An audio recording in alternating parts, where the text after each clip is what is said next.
জিব্রাইল তোমার কাছে যাবে, ইন্টারভিউ হবে। কি হবে? ইন্টারভিউ।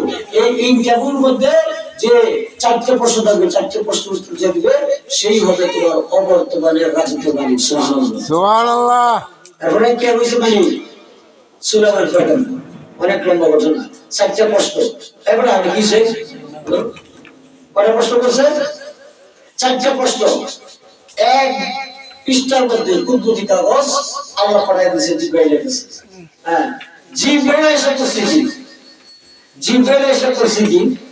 দাউদ পয়গম্বরের কানে কানে বলে, এ দাউদ, এ দাউদ, আপনি এদিকে আসেন, এদিকে আসেন। তো কেন? কানে কানে বলে আল্লাহ ফয়সালা দিয়েছে, এই নেন কাগজ।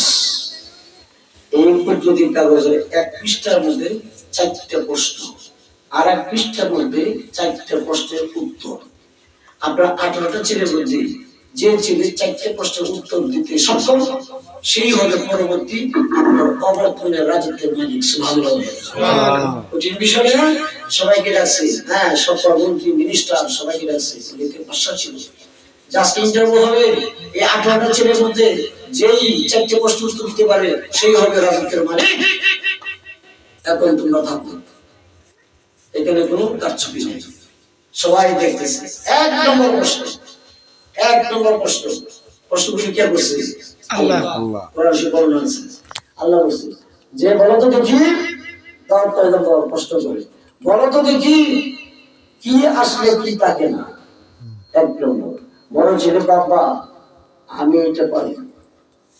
উত্তর যে দেয় উত্তর সঠিক, আশেপাশে উত্তর দেয়। ছোট ছেলে তুমি পারবা? উত্তর সঠিক। 1 2 3 4 70 নম্বর ছেলে পারে না। ওই সুলাইমান ছোট্ট 7 বছরের ছেলে পিছনে বসা, বাবা সুলাইমান তুমি কি পারবা? হ্যাঁ, আপনি যদি আমাকে অনুমতি দেন তাহলে আমি বলে দিতে পারবো কি আসলে কি থাকে না। সুবহানাল্লাহ। ও বাবা, ও বাবা, আলো আসলে অন্ধকার থাকে না। সুবহানাল্লাহ। প্রশ্ন উল্টায় দেখে আল্লাহ এটাই লিখেছেন। সুবহানাল্লাহ।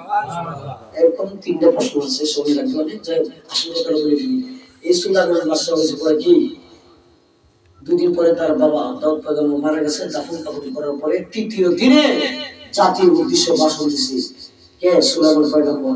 এই ভাষণটা কোরআনে লেখা আছে। হ্যাঁ, তামাম পৃথিবীর বাদশা ছিল কে? সুলাইমান।